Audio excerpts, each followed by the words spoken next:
Depuis 2001, l'affaire Clearstream, il y a un scandale par an concernant la fraude fiscale et le trafic fiscal. La vérité, c'est que tout cela est installé dans le code génétique de l'Union européenne qui favorise le trafic fiscal. L'article 163 interdit l'harmonisation fiscale, donc cela revient à encourager le moins-disant. L'article 63 facilite toutes les transactions et interdit qu'on y mette une limite entre pays. La France se fait voler chaque année 85 milliards par les tricheurs du fisc.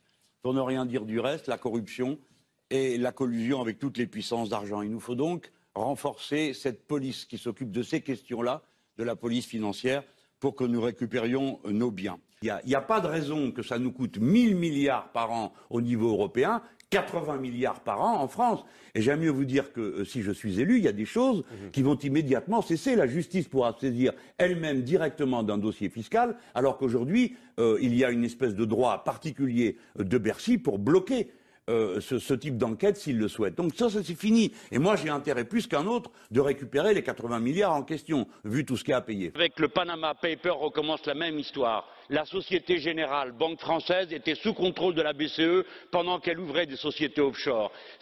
Son président a menti sous serment devant des parlementaires français. Il faut châtier les corrompus, mais il faut aussi châtier les corrupteurs. Or de cela, on n'entend jamais parler.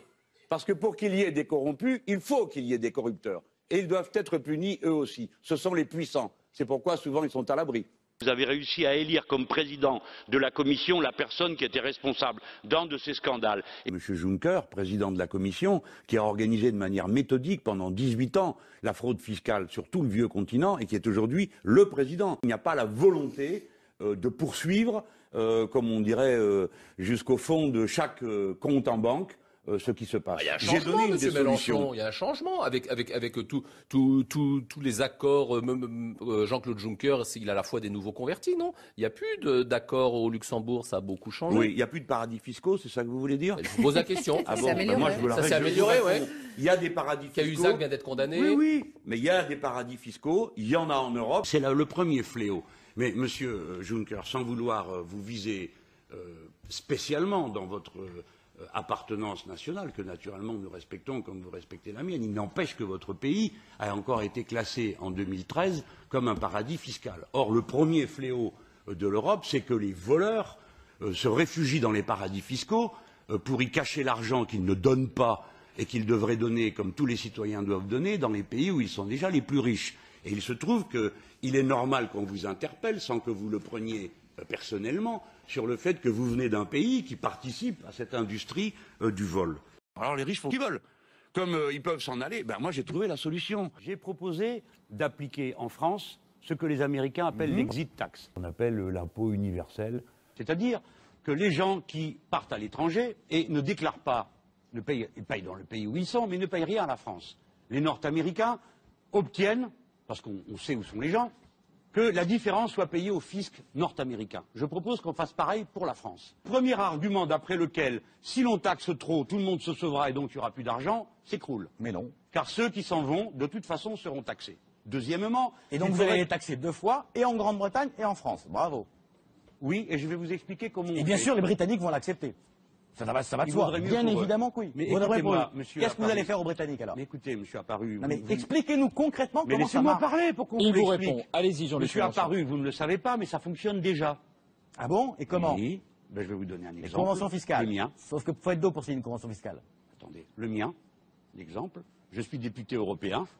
Je suis taxé à la source par l'Union européenne. Puis, je déclare ce que j'ai donné, ce que j'ai reçu, et le fisc français calcule combien je devrais lui donner si j'étais en France. Et c'est sur cette différence qu'il devrait prendre. Eh bien, c'est comme ça que ça fonctionne. Donc, les gens paieront ce qu'ils doivent au fisc anglais et la différence de, s'ils avaient été taxés en France, ce qu'ils auraient dû donner au fisc français. Maintenant, vous dites, pour ça, il faut être 2. Il faut avoir des conventions. Eh bien, en effet, il faut être 2. Donc, il faut commencer à discuter. Les Nord-Américains l'ont fait pays par pays. Car, voyez-vous, le nombre de pays concernés est extrêmement limité. Et savez-vous ce que nous dirons aux Anglais à ce moment-là?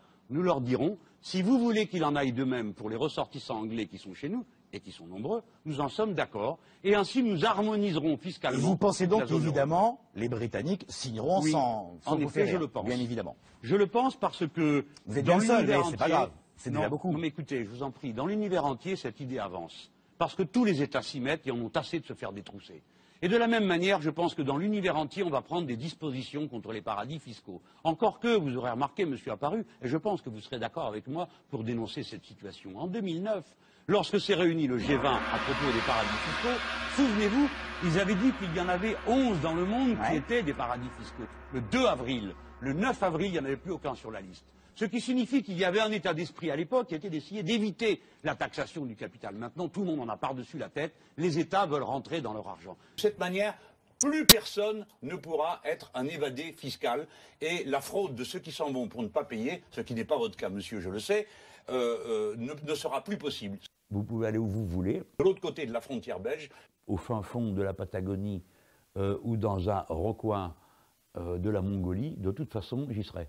Donc ça n'a rien d'extravagant et d'extraordinaire, mais c'est cohérent et conséquent. Ça veut dire que quand on vote la loi pour dire tous les Français payent un impôt, il n'y en a pas 20, 30, 40 000 qui se sauvent, s'en vont de l'autre côté de la frontière, nous font un pied de nez, ramassent leur argent, continuent à pomper dans le pays, parce qu'ils ont toujours des intérêts dans ce pays. Voilà. Ça, c'est fini avec moi. Les déserteurs fiscaux seront punis. Et pour l'instant, ceux qui sont condamnés, c'est ceux qui les ont dénoncés. Ça a été le cas pour le cas du Luxembourg. Le procès d'Antoine Deltour, vous savez, c'est cet homme qui a dévoilé le scandale qu'a représenté les arrangements fiscaux pour des milliers de multinationales avec le Luxembourg et qui a coûté au fisc national de toute une série de pays en Europe un maximum. Bon, depuis cette date, le responsable du scandale, lui, il est devenu président de la Commission européenne et celui qui l'a dénoncé, il est aujourd'hui en procès, encore aujourd'hui. Il risque de 5 à 10 ans de prison et d'1 million d'euros d'amende. Et le journaliste qui était avec lui, dans les mêmes conditions. Donc, avec une chose à faire ici, puisque vos dispositifs ne servent à rien, c'est protéger les lanceurs d'alerte, parce qu'eux payent cher leur courage pour nous tous.